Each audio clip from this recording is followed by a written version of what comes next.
last stage that we are up to.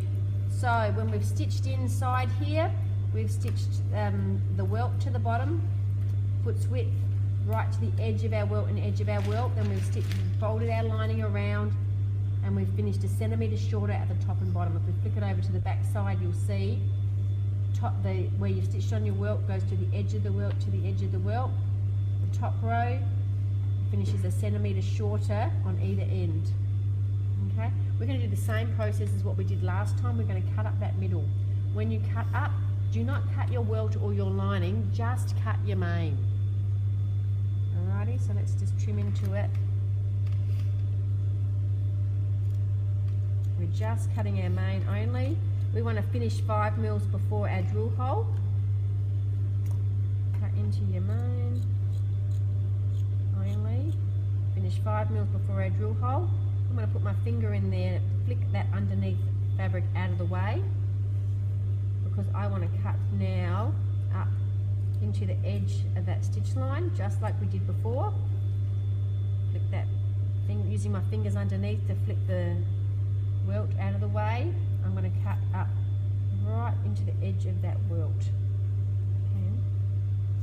My fingers will let me, right into the edge of that welt on both sides. Make sure you're not cutting your lining or your welt, you're just cutting your main fabric only. Okay, if you do cut your lining or your welt, it just makes it less stable, so it changes the integrity of it, makes it a whole lot less stable. Coming into the end. Okay, so I've snipped up into it just like the previous method with our jet, and now I'm just going to pull it through to the wrong side, exactly like we did before. Pull all my bits through to the wrong side. Okay, we're almost finished. Now we can just pull it all down, make sure that seam presses down. That seam there will press down, so give it a good old tug, press down so it all sits nice and flat. Everything should pop out to the way it should be.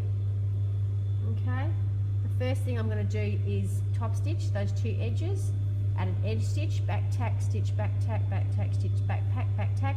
Make sure you are going right to the top edge of the welt and right to that stitch seam. Okay, if you don't, if you stop one stitch away from the top edge and it leaves that little gap for movement, it makes it unstable. Okay, so not what we want. Once again, if you don't trust, like I don't trust myself going into that corner exactly, I'm going to, instead of back tacking into it, I'm going to stitch into it. Sorry, machine's moving around here. It's really tight. Get what you mean, dear? It's just, it's like the knees set high too. So we want to edge stitch. Yep, that's right. So I'm going to stitch into it. And remember, if it's only half a stitch to the end, you have to back reverse it, so you get that half a stitch. Spin him around.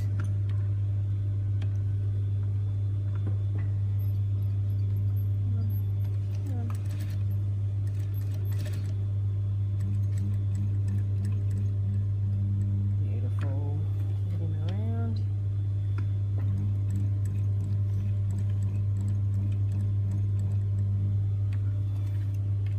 Let's do the other side.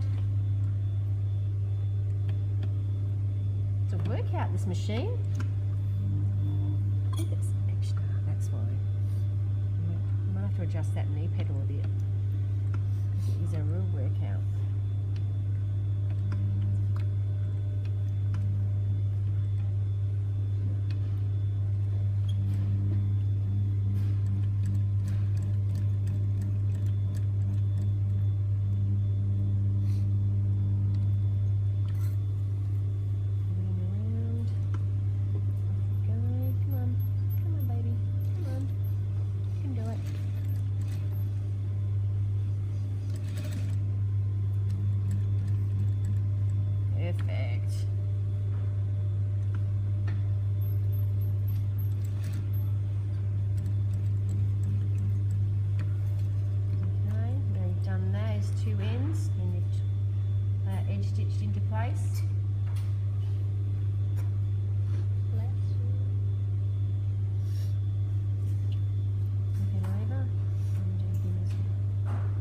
make sure you definitely cut back all your loose threads. Just because it's on the inside of a jacket doesn't mean that you want loose threads hanging around everywhere. You want to make sure they're all clipped off. Okay, so now you've got that, you can fold over one side. This is the lucky last step. Back tack on the sides, both 1 centimetre seam allowance all the way down. Back tack top and bottom. Flip over the other side. Needles up. 1 centimetre seam allowance. Off we go. Come on.